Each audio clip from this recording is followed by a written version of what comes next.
Bueno, hermanos, buenos días. Buenos días. Me uno a las palabras del hermano también.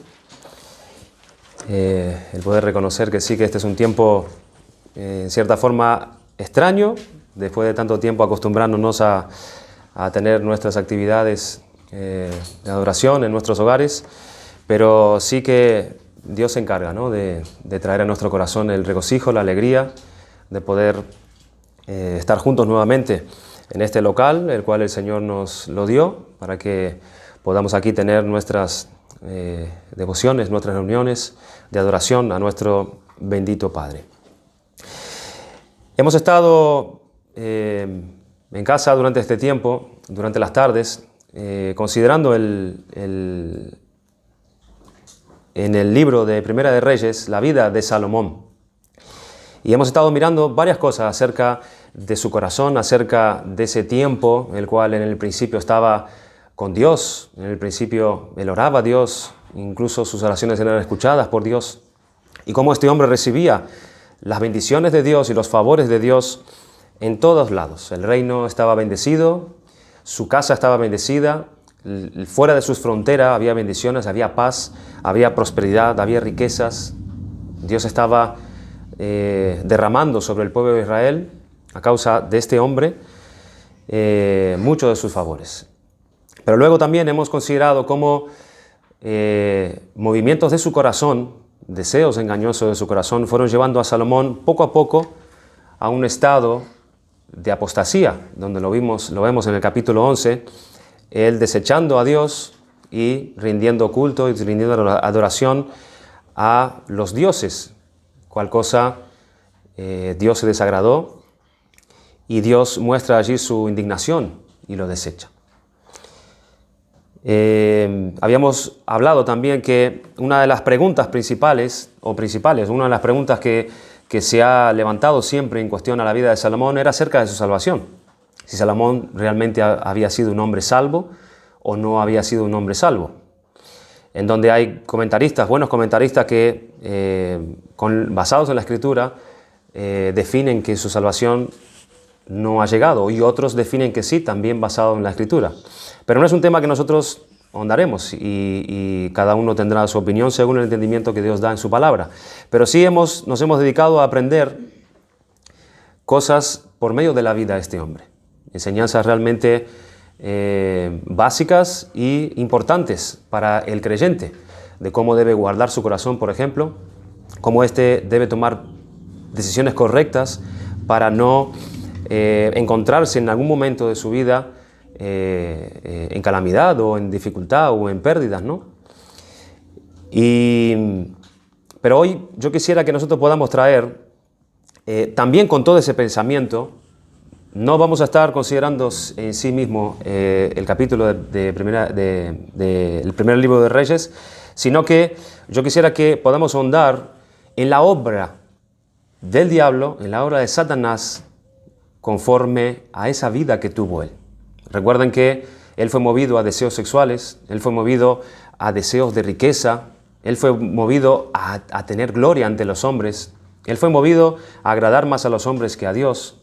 Y todo esto, había una tendencia diabólica detrás, obrando en la vida de este hombre, usando por supuesto elementos, usando situaciones y usando lo que el diablo suele usar para engañar al hombre y separarlo de Dios.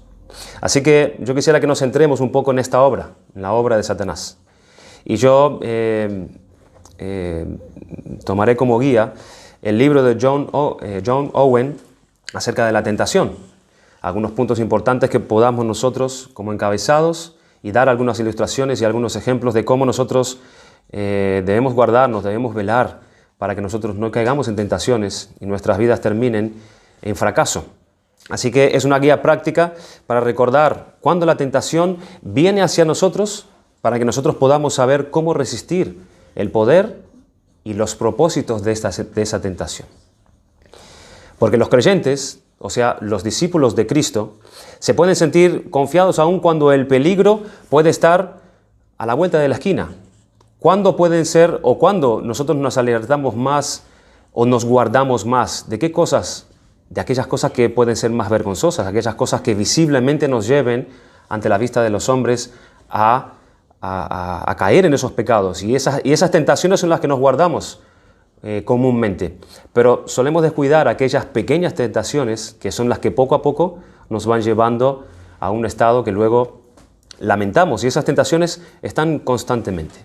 Son tentaciones que están a la vuelta de la esquina y nosotros podemos toparnos con ella.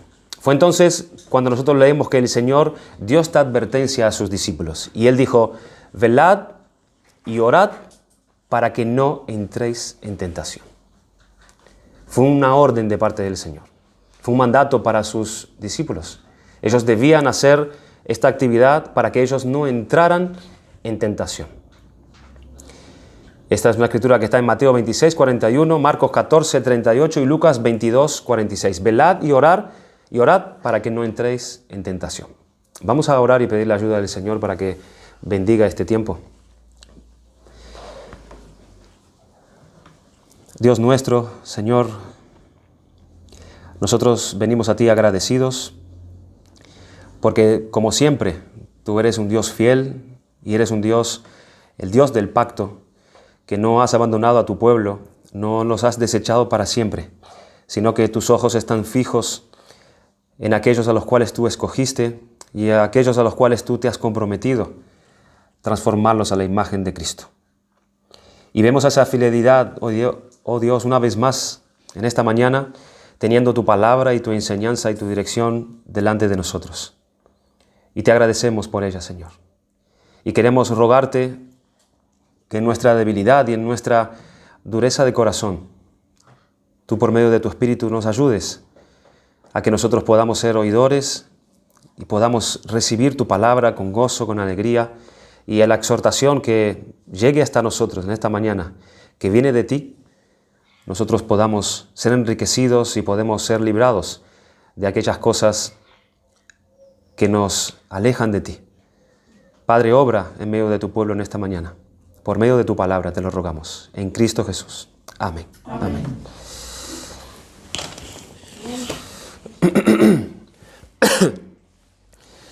Así que nosotros debemos decir que cada discípulo de Cristo, cada creyente, necesita de esta advertencia del Señor Jesucristo.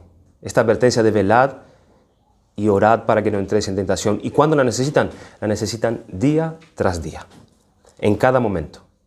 Esta advertencia contiene 3 lecciones básicas que cada creyente debería aprender y la debería aprender muy bien y tenerla presente en todo tiempo. Primeramente, que la tentación es algo contra lo cual el creyente necesita guardarse continuamente. Él necesita velar continuamente. Necesita estar atento continuamente a las acechanzas de la tentación. En segundo lugar, entrar en tentación significa ser tentado en la forma más profunda y peligrosa. Y en tercer lugar, para evitar que nosotros seamos dañados por esta clase de tentación, el creyente debería aprender a velar y a orar. ¿Cómo hacer esto? En la Biblia vemos que existen 2 clases diferentes de tentación. Esto es algo que seguramente lo hemos escuchado o lo sabemos bien. Hay un tipo de tentación que usa a Dios y hay un tipo de tentación que utiliza a Satanás.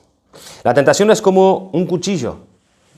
Owen lo pone como una ilustración, que puede ser utilizado para un propósito bueno o para un propósito malo. Puede servir para cortar la comida y ser de beneficio para el hombre, o puede ser usado para cortar nuestra propia garganta.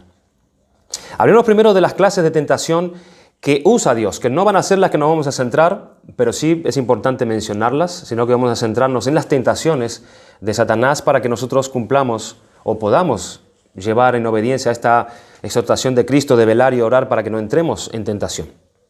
Algunas veces la Biblia usa la palabra tentación para significar una prueba o un examen. Estamos viendo la tentación o la prueba de parte de Dios, cómo Dios usa o cómo Dios utiliza la tentación.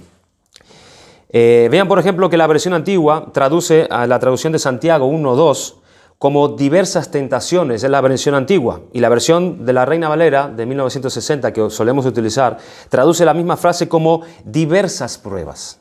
Diversas pruebas. Abraham fue probado por Dios En Génesis 22:1 utiliza esa palabra. Y en una forma u otra, todos los creyentes están sujetos continuamente a pruebas y tentaciones de parte de Dios. Hay que notar dos puntos importantes acerca de estas pruebas de Dios. Primeramente, el propósito de Dios en enviarnos las pruebas. ¿Cuál es el propósito de Dios en enviar la prueba a su iglesia? Las pruebas, punto número 1, ayudan al creyente a conocer el estado, por ejemplo, de su salud espiritual. Dios quiere que nosotros veamos cómo estamos andando y cómo está siendo nuestro andar espiritual. A veces la experiencia de una prueba enseñará al creyente las gracias espirituales que Dios está produciendo en su vida. La prueba que Dios le envió a Abraham, por ejemplo, demostró la fortaleza de la fe de Abraham. Esa prueba reveló que Abraham estaba o tenía una salud espiritual óptima delante de Dios. A veces la prueba le mostrará al creyente las maldades de su corazón, de las cuales no estaba consciente en un momento. Dios probó a Ezequías, por ejemplo, para revelarle el orgullo que había en su corazón, allí en 2 de Crónicas 32:31.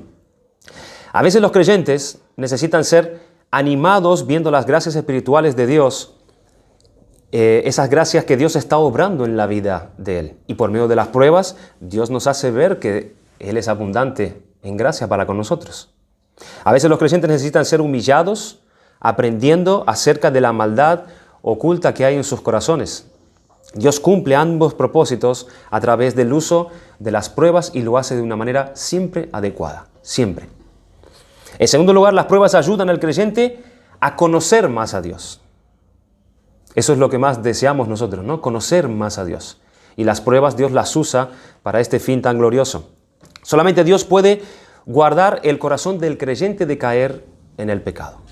Solo Dios tiene ese poder.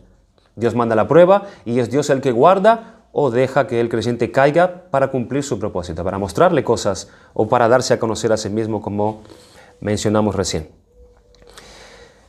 Antes de que nosotros seamos tentados, pensamos que nosotros podemos manejar cualquier tentación. A veces nos creemos que hay cosas que lo tenemos completamente dominados y si somos tentados con eso, a nosotros no nos va a afectar porque nos creemos que ya tenemos dominado el tema. Pedro pensaba que jamás negaría al Señor. Y él confiaba en eso al 100%. Él confiaba que él era algo que nunca caería, era en entregar a su Señor. Era imposible en la mente de Pedro pasar tal cosa. Pero la tentación le mostró que sí él era capaz de hacerlo. Sí él era capaz. Y hay cosas que nosotros no somos capaces de sostener. Es solo Dios el que nos guarda, el que guarda al creyente de caer en pecado. Segundo punto, cuando hemos aprendido nuestra debilidad y el poder de la tentación, entonces, solamente entonces estamos listos para descubrir el poder de la gracia de Dios. Cuando reconocemos nuestra debilidad.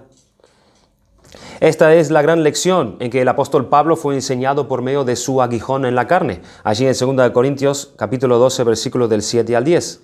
Cuando Dios les respondió, bástate mi gracia porque mi poder se perfecciona cuando tú ves tu debilidad.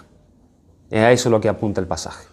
Cuando tú reconoces tu debilidad, cuando tú eres consciente que tú eres dependiente de mí al 100%, ahí mi gracia te va a bastar, porque confiarás en la gracia. Segunda nota, Dios tiene muchas maneras para probar a su pueblo. Tiene muchas maneras, diversas maneras de probar a su pueblo. Dios prueba a cada creyente en una manera muy personal, a cada uno, personalmente.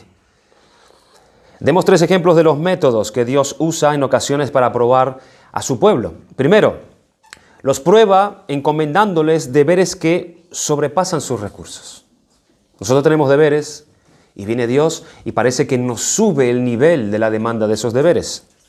Y eso es una prueba. El apóstol Pablo se refiere a esta clase de prueba cuando él escribió lo siguiente: pues fuimos abrumados sobremanera más allá de nuestras fuerzas. Hubo pruebas en donde Dios me hizo entrar en pruebas en donde yo me di cuenta que mis fuerzas no eran necesarias, no eran suficientes. Esta fue una prueba que Dios usó para enseñar a Pablo precisamente lo que él dice, para que, y acá está el fin, y él lo entendió, para que no confiásemos en nosotros mismos, sino en Dios que resucita a los muertos. ¿Para qué era la prueba? Que nos sobrevino tremendamente para que no confiásemos en nosotros y para que confiásemos en Dios. Los creyentes no deberían estar sorprendidos ni desmayados si Dios les encomienda una tarea que pareciera ser demasiado grande para ellos. En esta manera Dios prueba a los creyentes para hacerles ver si su fe en el poder divino es fuerte o es débil. A bien en quién está confiando ese creyente. Es para probar si nuestra confianza está en Dios o si está en nosotros mismos. Dios nos carga esa prueba en un nivel más alto. En segundo lugar, Dios prueba a los creyentes permitiendo que ellos sufran por su fe. Algunas veces el sufrimiento es muy severo, aún hasta el punto de la muerte misma. Y tenemos el ejemplo de los mártires. Tal clase de sufrimiento es una prueba la cual la mayoría de los creyentes temen. ¿Quién no teme, hermano? Que nosotros seamos tentados para que Dios pruebe nuestra fe en situaciones difíciles, como hemos conocido de nuestros hermanos en el pasado. Sin embargo, muchos creyentes han encontrado que en forma inesperada les fue concedida la fortaleza para que ellos sean torturados y aún para que ellos puedan morir sin negar a su Señor. En Filipenses 1:29, así como en 1 de Pedro 2:21, pues para esto fuisteis llamados, porque también Cristo padeció por vosotros dejándonos ejemplos para que sigáis sus pisadas. Tales sufrimientos son llamados por el apóstol Pedro como la prueba de vuestra fe. Dice en 1 de Pedro 1:7, en lo cual vosotros os alegráis, aunque ahora por un poco de tiempo, si es necesario, tengáis que ser afligidos en diversas pruebas, para que sometida a prueba vuestra fe, ahí está, mucho más preciosa que el oro, el cual, aunque perecedero, se prueba con fuego, sea hallada en alabanza, gloria y honra cuando sea manifestado Jesucristo. En tercer lugar, Dios prueba a los creyentes permitiendo que se encuentren con maestros falsos y enseñanzas falsas. Dios lo permite. En esta manera, Dios pone a prueba la lealtad y el amor que el creyente dice tener hacia Él. Y Deuteronomio 13 es un buen ejemplo de esta clase de prueba. Dice en Deuteronomio 13, del versículo del 1 al 4, cuando se levantara en medio de ti profeta o soñador de sueños, y te anunciare señal o prodigio, y si se cumpliera la señal o prodigio que él te anunció, diciendo, vamos en pos de dioses ajenos que no conociste, y sirvámosles. No darás oído a las palabras de tal profeta, ni al tal soñador de sueños, porque Jehová vuestro Dios os está probando. Miren, el Señor mandando falsos profetas para probar a su pueblo acerca de la lealtad que éste tiene acerca de su palabra. Ni al tal soñador de sueños, no darás oído, a las palabras de tal profeta, ni al tal soñador de sueños, porque Jehová vuestro Dios os está probando para saber si amáis a Jehová vuestro Dios con todo vuestro corazón y con toda vuestra alma. En pos de Jehová vuestro Dios andaréis, a Él temeréis, guardaréis sus mandamientos y escucharéis su voz, a Él serviréis y a Él seguiréis. Estos son 3 ejemplos de la variedad de métodos que Dios usa para probar a su pueblo. Esta clase de prueba que Dios usa siempre tiene la intención de hacerle bien a su pueblo. Siempre. Siempre las pruebas de Dios son para la santificación y derramar sobre su pueblo su favor. Veamos ahora la clase de tentación que usa Satanás, que ahondaremos un poquito más profundo. La tentación usada por Satanás es con el propósito de lograr que la persona peque. Tan sencillo y simple como eso, y directo. La intención de Satanás, por medio de las tentaciones, es lograr que el creyente o el hombre peque. Ambas clases de tentación contienen la idea de poner a la persona en prueba, porque la tentación siempre es una prueba, siempre es una prueba. En la clase de tentación intentada por Satanás, el punto que tenemos que recordar es el propósito de la prueba. ¿Por qué nos tienta Satanás? Es la pregunta que tenemos que hacernos. La tentación de esta clase es una prueba diseñada para conducir a la persona a infringir la ley de Dios. Porque ese es el pecado. El pecado es el infringir la ley de Dios. Dios nunca es el autor de este tipo de tentaciones. Este tipo de tentaciones, Dios no es el autor. Dice en Santiago 1:13, Dios no tienta a nadie de esta manera porque en Él no hay maldad. Dios no tiene maldad en sí. Dios no puede buscar por medio de la prueba el fin que usa Satanás o que busca Satanás. Esta es la clase de tentación que el Señor tenía en mente cuando Él advirtió a sus discípulos. Este versículo que leemos al principio. Velad para que no entréis en tentación. Esta es la clase de tentación acerca de la cual nosotros estaremos viendo hoy. La Biblia enseña que hay 3 causas principales para este tipo de tentación. A veces estas causas obran juntas y a veces obran separadas. A veces vienen solas, a veces vienen en grupo. Primero, ¿cuál es la primer causa principal de la tentación del diablo? Es el diablo mismo. Es el diablo como tentador. El diablo como tentador. 2 veces en el Nuevo Testamento el diablo o Satanás es llamado el tentador de nuestras almas. Mateo 4:3, 1 de Tesalonicenses 3:5. A veces el diablo tentará al creyente a pecar introduciendo pensamientos malos o blasfemos en su mente. A veces existe la tentación de dudar, por ejemplo, de la lealtad de Dios o de la veracidad de la palabra de Dios, como él ha hecho en el principio con Eva. Dudó la bondad de Dios, dudó la veracidad de la palabra de Dios. Y Satanás suele usar el mismo método. Esta tentación frecuentemente surge por medio de malos pensamientos mandados por el diablo a la mente del creyente. Tentaciones que esta clase son llamadas los dardos de fuego del maligno, según Efesios 6:16. Y yo me preguntaba esto. Nosotros tenemos sentidos. Tenemos el oído, tenemos los ojos, tenemos nuestro tacto. Y por medio de esos sentidos, nosotros podemos introducir cosas en nuestra mente. Nosotros tocamos algo y automáticamente viene en mi mente una Biblia, o un micrófono, o una mesa. O yo oigo una palabra con los ojos cerrados y eso puede introducir un pensamiento también en mi mente. O cuando yo estoy mirando algo, ese objeto me está introduciendo pensamientos en mi mente. Pero si tú no puedes escuchar a Satanás, ¿cómo hace para introducir en nuestra mente pensamientos? ¿Cómo él hace eso? Es una buena pregunta, pero es algo que él hace. Él introduce en nuestra mente pensamientos que no estaban allí en algún momento, y él los trae. En los dardos de fuego del maligno, él no necesita usar nuestros sentidos para tal cosa. El creyente no es culpable de pecado, escuchen, por el mero hecho de tener tales pensamientos y tentaciones. El creyente solamente es culpable de pecado si cree esos pensamientos que Satanás introdujo en nuestra mente. Él no es culpable del mero hecho de tener la visión de ese pensamiento que introdujo. Pero si él lo cree, si él cree lo que Satanás le ha dicho, entonces él es culpable de pecado. Y esto es muy importante saberlo, hermanos, porque muchas son las veces que nos encontramos en un estado de culpa cuando vienen pensamientos horribles a nuestras mentes. No sé si a ti te pasa. Estamos en cualquier lugar común o hablando quizás con alguna persona o incluso en la iglesia adorando a Dios y escuchando su palabra y vienen pensamientos diabólicos a nuestra mente como si vinieran del mismo infierno. Y nos preguntamos, ¿de dónde vienen esos pensamientos? ¿Cómo apareció eso? Yo no estaba ni siquiera dándole hilo a eso.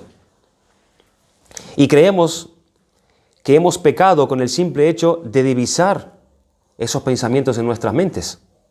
Y nos trae un tremendo malestar espiritual que parece que nos debilita y nos paraliza para seguir sirviendo a Dios. Pero no debe ser así, porque el creyente no es culpable del pecado por el mero hecho de visualizar los pensamientos de Satanás.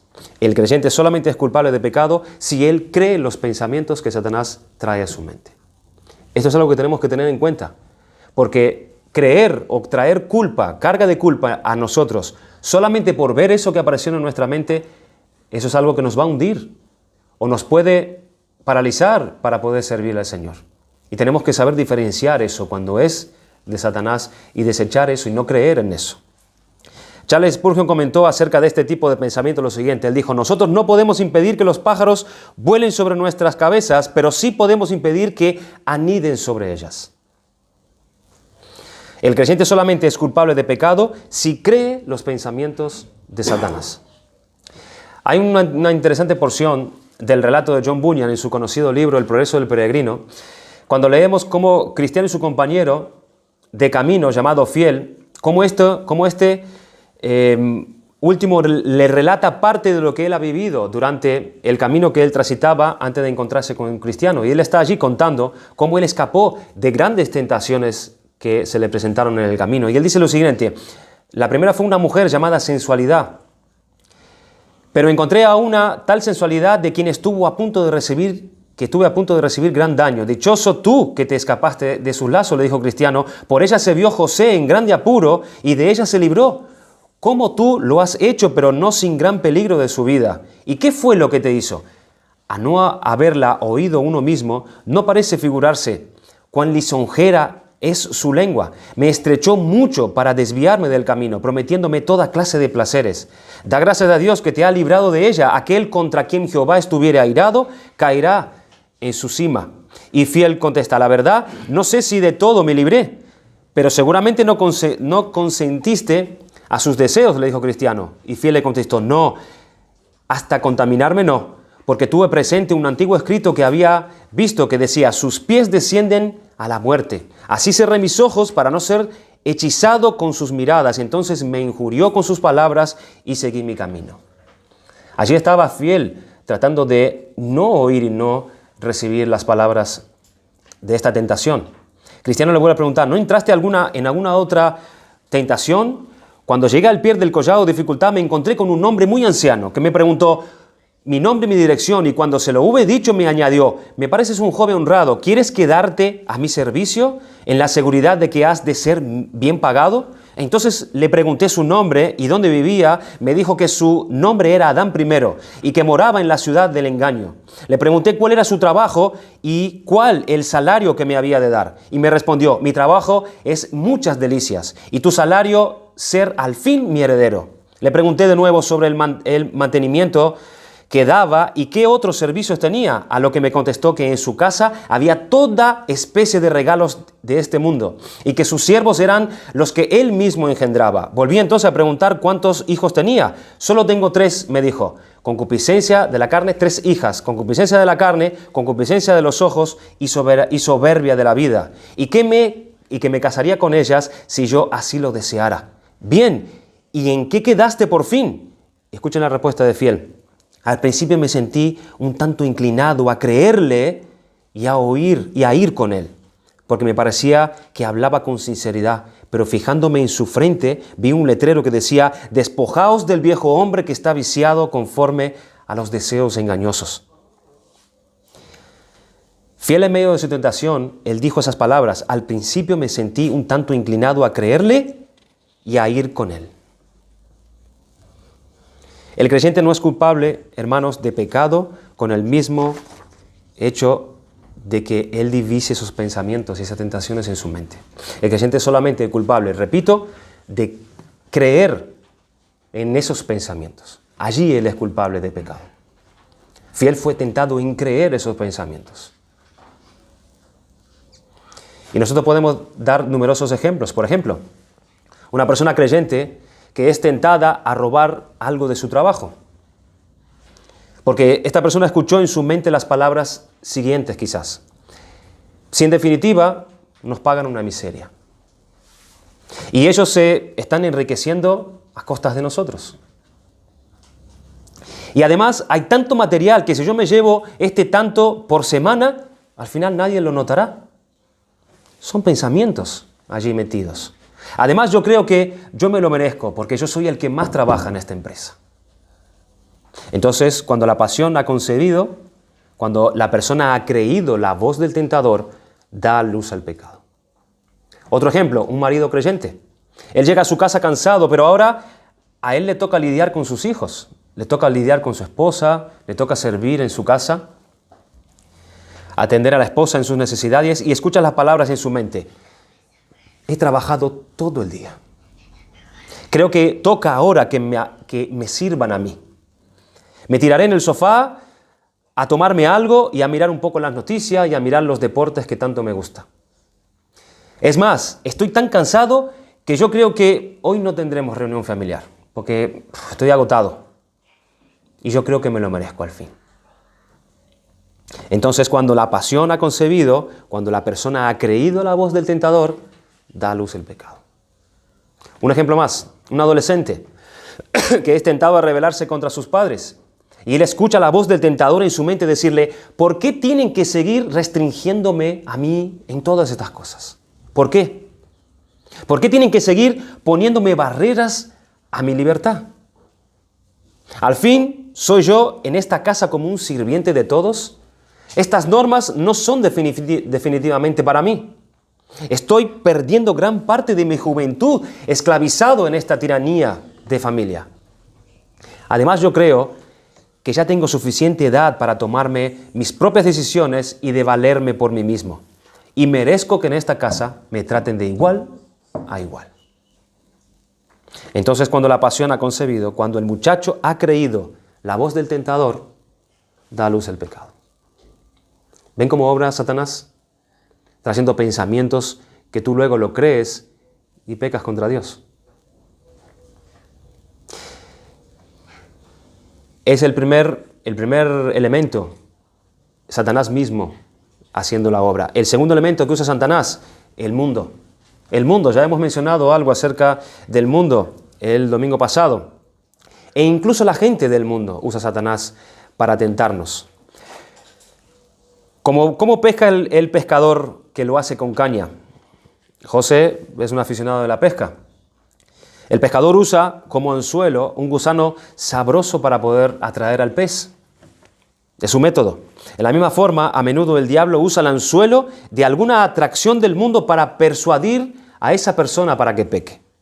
El diablo, cuando tentó a Cristo, ¿qué fue lo que usó él con él? Él usó los reinos del mundo. Él usó el mundo y todo lo que había en el mundo. Él usa también a las personas para tentarnos a pecar. Cuando él usó en la tentación de Pedro a esa sirvienta que se acercó a él para señalarlo, y esa fue una tentación que Pedro negó al Señor en ese momento. Así que nosotros debemos ser conscientes también de las palabras de las personas que usa Satanás para entrar en tentación. Dice en Proverbios capítulo 1, versículo del 10 al 16, Hijo mío, si los pecadores te quisieran engañar, no consientas. Si dijeren, ven con nosotros, pongamos acechanzas para derramar sangre, acechemos sin motivo al inocente. Los tragaremos vivos como el Seol y enteros como los que caen en un abismo. Hallaremos riquezas de toda clase, llenaremos nuestras casas de despojos. Echa tu suerte entre nosotros. Tenga todos una bolsa. Hijo mío, no andes en camino con ellos. Aparta tu pie de sus veredas, porque sus pies corren hacia el mar y van presurosos a derramar sangre. El mundo con todas sus cosas y su gente es una fuente constante de tentación para el creyente. Constante. Dice en Efesios 5, del 6 al 7, nadie os engañe con palabras vanas, porque por estas cosas viene la ira de Dios sobre los hijos de desobediencia. No seáis pues partícipes con ellos, porque en otro tiempo erais tinieblas, mas ahora sois luz en el Señor. Andar pues como hijos de luz. ¿Cómo deben andar los que ahora son hijos de luz? Los que ahora son luz en el Señor, perdón. Según Pablo, como hijos de luz. ¿Cómo andan las personas sin Cristo en este mundo? Según Pablo, en tinieblas. O sea, engañados por el diablo entre los que se pierden.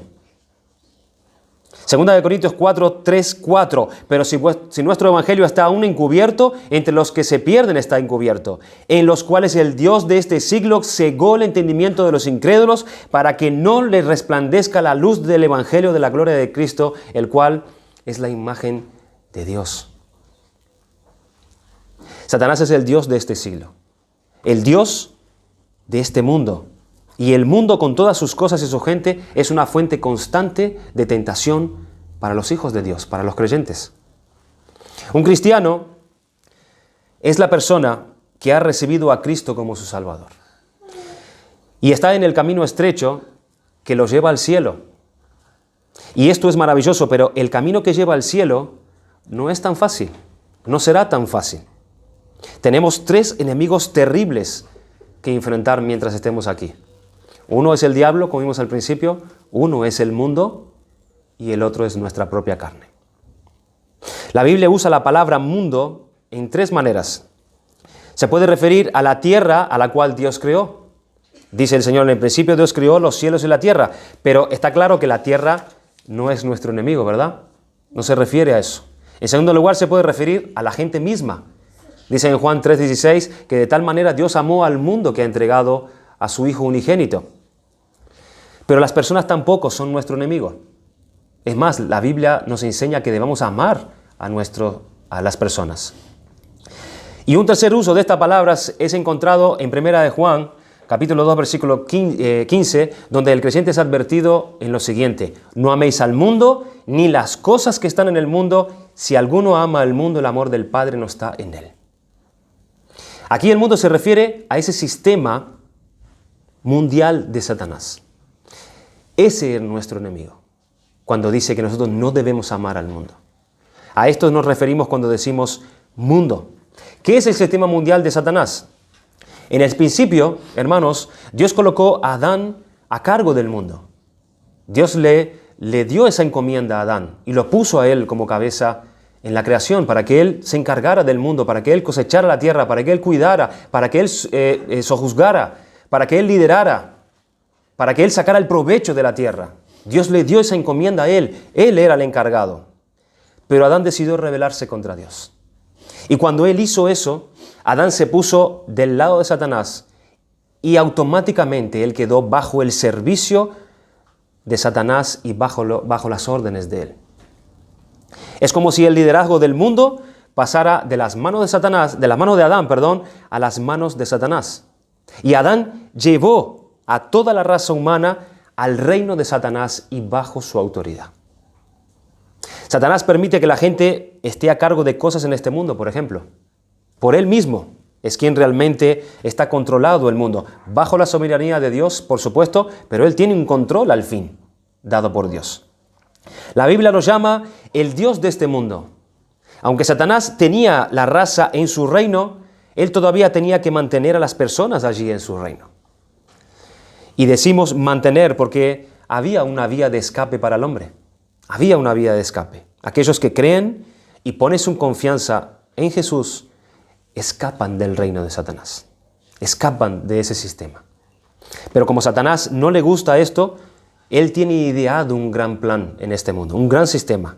Él organizó las cosas de esta vida dentro de un sistema mundial basado, por ejemplo, en el dinero, basado en las cosas de esta vida, que son los placeres pecaminosos, que son las lascivias, que es el egoísmo, la avaricia, la codicia, el orgullo, entre otras muchas cosas. Pero debemos decir que no hay nada de Dios en todas estas cosas. Este no es el sistema de Dios. Satanás controla su malvado sistema mundial y él usa precisamente las cosas atractivas de este sistema mundial para engañar y destruir, por ejemplo, a los jóvenes, atrayéndoles a las drogas, al alcohol, al tabaco, a las fornicaciones, atrayendo a los jóvenes a las rebeliones contra sus padres, contra las autoridades. Los lleva a una moda ridícula, pecaminosa. Satanás usa la música obscena, indecente. Él usa programas de televisión. Él usa películas con alto contenido sexual y pone malos pensamientos en sus mentes para hacer que se vuelvan hacia actividades sexuales. Él convence a los adolescentes para que se rebelen contra sus padres, como hemos dicho, para que se rebelen contra las autoridades, y Satanás tiene muchas maneras de destruir a nuestras generaciones futuras. Él tiene un sistema montado en este mundo. Él es el Dios de este mundo. Cristo habló acerca de él estando en la tierra en Juan 8:44, cuando él confrontó con los fariseos diciendo: sois de vuestro padre el diablo y queréis hacer los deseos de vuestro padre. Él fue un homicida desde el principio y no se ha mantenido en la verdad, porque no hay verdad en él. Cuando habla mentira, habla de su propia naturaleza, porque es mentiroso y padre de la mentira. Es el engañador y tiene a todo este mundo engañado. La Biblia dice que Satanás anda como león rugiente buscando a quien devorar. ¿Cómo se describe? ¿Cómo se puede describir a este sistema mundial? De tres maneras. Este sistema mundial odia a Dios, este sistema mundial odia a su Hijo Jesucristo y este sistema mundial odia al pueblo de Dios. Y por esta razón, Dios un día destruirá por completo el sistema mundial que tiene montado Satanás en este mundo. Este mundo ha sido arruinado por el pecado. Dios tiene un nuevo mundo para aquellos que lo aman a Él, para aquellos que buscan a Él, llamado el reino de su amado Hijo, al cual Él ha trasladado a los suyos. Por cuando el Hijo de Dios ama a los que son suyos, Él no dejará en este sistema satánico a los que le han sido dados por su Padre, porque Él oró así al Padre, diciendo: Padre, aquellos que me has dado, quiero que donde yo estoy también ellos estén conmigo, para que ellos vean tu gloria. Dice en Gálatas 1:4, dice que esa fue la obra del Hijo de Dios, el cual se dio a sí mismo por nuestros pecados para librarnos del presente siglo malo, conforme a la voluntad de Dios Padre. Así que la gloriosa palabra de Dios afirma que cuando una persona pone su fe en la obra redentora de Jesucristo para el perdón de sus pecados, Dios lo traslada del reino de las tinieblas al reino de su amado Hijo. Esa persona ya no pertenece al sistema mundial de Satanás, porque la palabra dice en Colosenses 1, 12, 14, con gozo dando gracias al Padre que nos hizo aptos para participar de la herencia de los santos en luz, el cual nos ha librado de la potestad de la tiniebla y trasladado al reino de su amado Hijo, en quien tenemos redención por su sangre, el perdón de nuestros pecados. Esto es una obra gloriosa de Dios. Nosotros nacemos en el sistema diabólico de Satanás. Y viene desde un día, de una manera sobrenatural, nos ha trasladado de un reino a otro, hermano. Dios nos exhorta en su palabra a no amar al mundo, no amar al mundo. Dios no quiere que yo ame al mundo y las cosas atractivas que están en este mundo. No lo quiere. No améis al mundo ni las cosas que están en el mundo. Si alguno ama al mundo, el amor del Padre no está en él. Mas buscad primeramente el reino de Dios y su justicia, y todas estas cosas os serán añadidas. Os serán añadidas, dijo el Señor en Mateo 6:33. El sistema mundial de Satanás es enemigo de Dios. Y debemos escoger si vamos a ser amigos del mundo y al mismo tiempo enemigos de Dios, o vamos a ser amigos de Dios y ser realmente enemigos del mundo. Porque dice el Señor: sed santos porque yo soy santo. Apártense del mundo. Y no podemos ser amigos de ambos a la misma vez, porque la palabra dice: cualquiera que quiera ser amigo del mundo se constituye enemigo de Dios. Por eso debemos nosotros mismos separarnos de las personas impías, por ejemplo. Porque Dios quiere que su pueblo esté separado de las personas mundanas. Dios lo quiere. ¿Dónde lo dice? En su palabra: no os unáis en yugo desigual con los incrédulos, porque ¿qué compañerismo tiene la justicia con la injusticia? ¿Y qué comunión la luz con las tinieblas? ¿Y qué concordia Cristo con Belial? ¿O qué parte el creyente con el incrédulo? ¿Y qué acuerdo hay entre el templo de Dios y los ídolos? Porque vosotros sois el templo del Dios viviente, como Dios dijo: habitaré y andaré entre vosotros y seré su Dios, y ellos serán mi pueblo. Por lo cual, salid de en medio de ellos y apartaos, dice el Señor, y no toquéis lo inmundo, y yo os recibiré, y seré para vosotros por Padre, y vosotros me seréis hijos e hijas, dice el Señor Todopoderoso. Dios nos está diciendo que si nosotros queremos una relación con Él, nosotros debemos terminar nuestra relación con el mundo. Eso es lo que está diciendo Dios. Si ustedes se mantienen alejados del sistema pecaminoso del mundo, yo seré un padre para ustedes y los cuidaré. Eso es lo que está diciendo Dios. Y eso es mucho mejor que ser esclavo, hermanos, del sistema mundano de Satanás. Y no es que yo deba odiar o deba aislarme de las personas. ¿Por qué? Porque Cristo nos envía a nosotros a predicar a los perdidos. No podemos aislarnos. E incluso nos manda que los amemos a ellos. Pero lo que la Biblia condena es que viva como el mundo vive, y viva para lo que el mundo viva. Eso es lo que condena la Biblia. Y cuando las personas intentan arrastrarnos a hacer las cosas que sabemos que son malas, que son injustas para nuestras vidas cristianas, nosotros debemos negarnos automáticamente e identificarnos como hijos de luz y andar como Cristo anduvo. Miren este tiempo que hemos estado confinados, todo el mundo ha estado confinado, todo el mundo ha estado en su casa.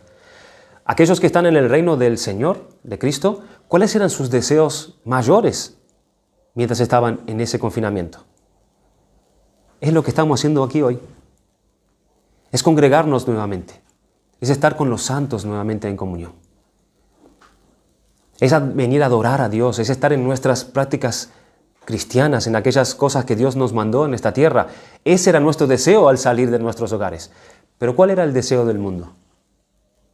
El mundo retenido en sus hogares. ¿Cuál era el fin de salir de ese confinamiento? De volver a sus inmundicias, volver a servir al diablo en su sistema diabólico.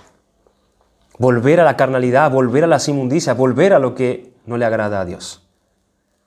Hay dos sistemas diferentes, hay dos reinos diferentes.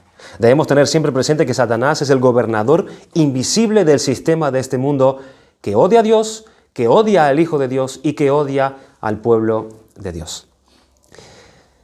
Concluyendo, Satanás es el Dios de este siglo, el Dios de este mundo, y el mundo, con todas sus cosas y su gente, es una fuente constante de tentación para los creyentes y no debemos olvidarnos que el mundo es nuestro enemigo, hermanos. No debemos olvidarnos. Nada de lo que existe en el sistema de este mundo proviene de Dios. Nada. Miren lo que dice en 1 Juan 2, 16 y 17. Porque todo lo que hay en el mundo, los deseos de la carne, los deseos de los ojos y la vanagloria de la vida, no proviene del Padre, sino del mundo. Y el mundo pasa y sus deseos, pero el que hace la voluntad de Dios permanece para siempre.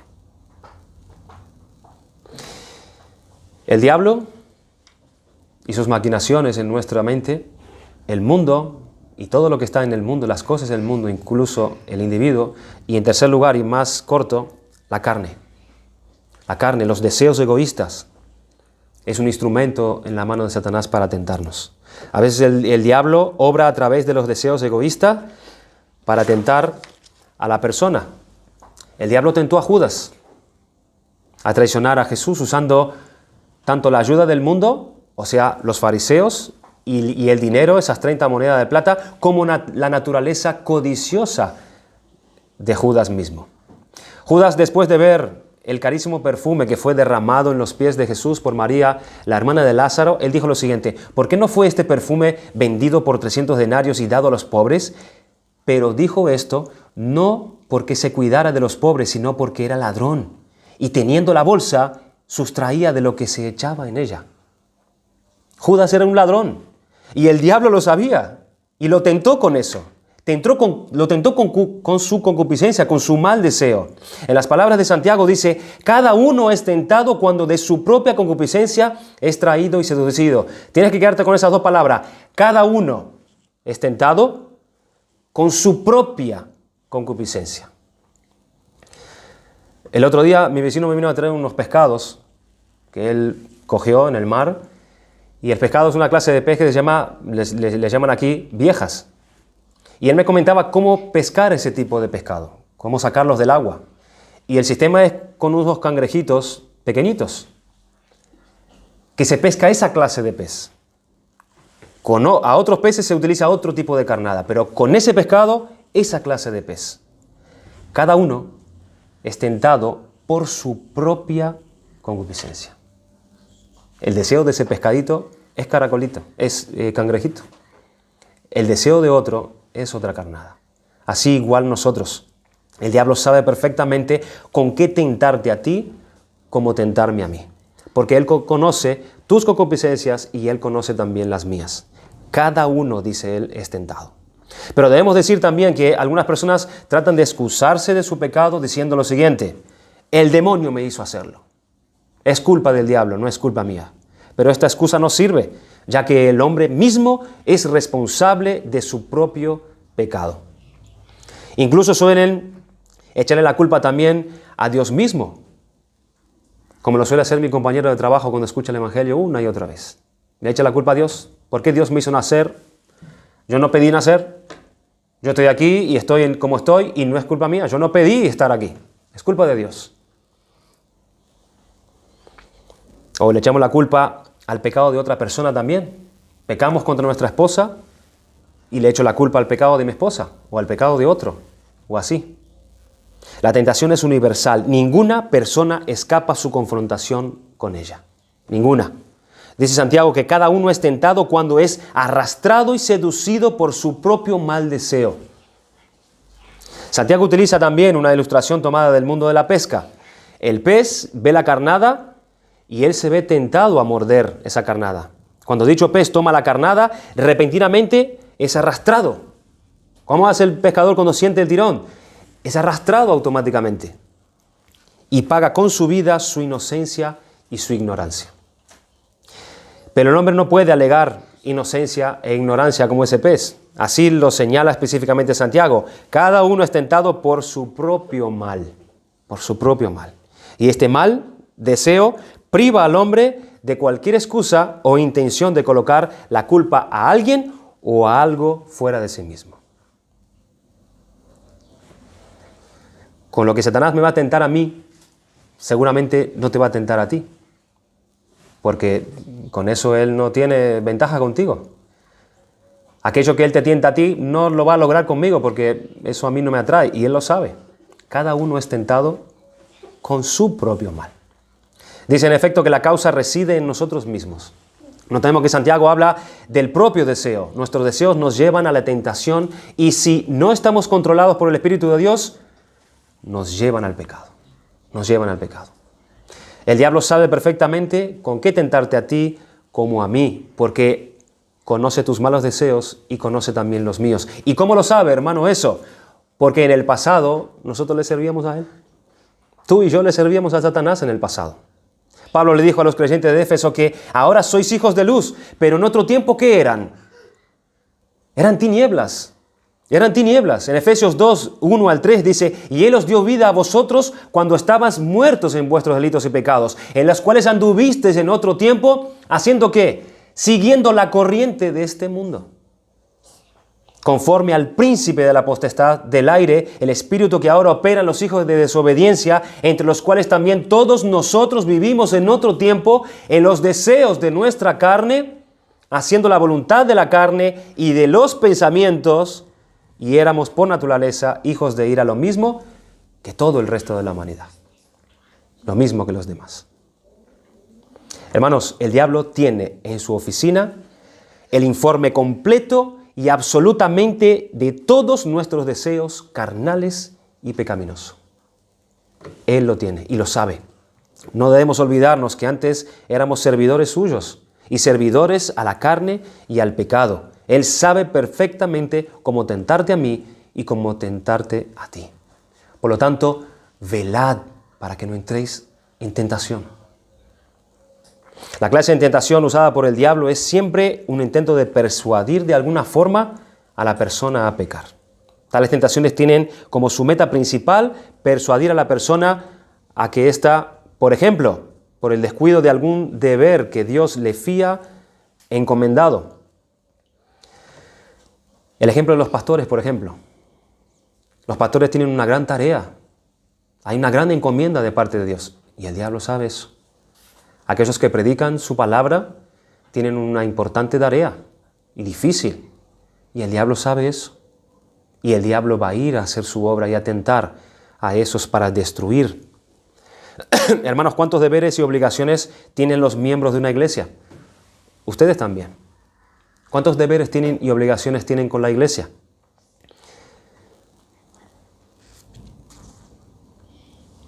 O para los con los de afuera, esa gran encomienda que Cristo nos dejó de predicar el Evangelio a toda criatura. El diablo viene y nos tienta y nos relaja a esa obra. Y estamos como dormidos y tenemos la mentira enfrente y no la confrontamos con la verdad de Dios. Y no predicamos su palabra continuamente. Satanás nos tiene engañado. Aquello que Dios nos encomendó, viene Él y lo detiene. La iglesia de Cristo es tentada a caer en pecado de desobediencia al no estar cumpliendo su llamado. La iglesia actual no ora sin cesar, no ora continuamente. Que no está delante de Dios clamando para que su Espíritu venga y haga la obra en la iglesia y la obra en el mundo, la obra en esta isla, para que veamos los movimientos del Espíritu Santo entre nosotros.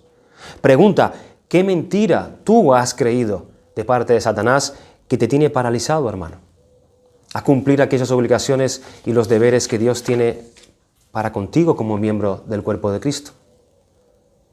Velad para que no entres en tentación. Orad. El diablo nos tentará para que no leamos la palabra de Dios, para que no oremos, para que no hagamos aquello que nos toca hacer. El diablo nos tentará, concluyendo, por guardar malos pensamientos en su corazón y permitir que los pensamientos ya concedidos den a luz al pecado. Pensamientos que guardamos hacia un hermano, por ejemplo, que ponen estorbo a nuestras oraciones, que ponen estorbo a la hora de venir y adorar a Dios, porque hemos mantenido esos pensamientos allí y lo hemos creído. No permitamos que estos pensamientos nos lleven a pecar contra Dios y nos lleven a pecar también contra nuestro hermano. En tercer lugar, por permitir que Satanás le traiga de una manera, le distraiga de alguna manera de su comunión con Dios. El diablo nos tienta porque él no quiere que nosotros tengamos paz con Dios. Él no quiere que nosotros tengamos comunión con Dios. Él no está interesado en el perdón de Dios para el hombre. Y en cuarto y último lugar, por fallar en dar a Dios la obediencia constante, completa y universal a todos sus mandamientos. Él no quiere que sus hijos obedezcan a Dios, que estén en obediencia, sino Él quiere hijos desobedientes. Incluyendo, hermanos, escuchen, aquella manera en la cual la obediencia es rendida a Dios. Porque puede ser que estos estén obedeciendo, sí, Satanás no va a tener problema, pero Él nos va a tentar a que lo hagamos, por ejemplo, de manera legalista. De manera legalista. De manera hipócrita. O de manera formalista. O que lo hagamos como simple obras para Dios. Para ser visto por los hombres. Satanás nos va a tentar a que obedezcamos a Dios para ser visto por los hombres. Y pecamos contra Dios. Y no lo hacemos por amor a Cristo. O por temor al castigo de Dios. La tentación es algo contra lo cual el creyente necesita guardarse continuamente. Así que es un gran daño en el cual nosotros debemos estar cuidándonos constantemente. Los creyentes necesitan aprender a temer esas tentaciones que surgen de las fuentes ya mencionadas aquí. Deberíamos tener tales tentaciones, hermanos, tanto las pequeñas como aquellas grandes, como al mismo nivel, porque están puestas para un mismo fin, que es la destrucción. Así que debemos observar esas pequeñas tentaciones y saber con qué nos tienta el tentador para que nosotros no caigamos en desobediencia, en desagrado ante nuestro Dios. Así que el Señor nos ayude y que nos guarde y nos dé de la gracia para que nosotros podamos resistir la tentación del diablo, viviendo en el Espíritu de Dios, obedeciendo la palabra de Dios, para que nosotros podamos ser librados del mundo, de sus malos deseos, de Satanás y de la carne que nos acecha constantemente. Vamos a terminar en oración.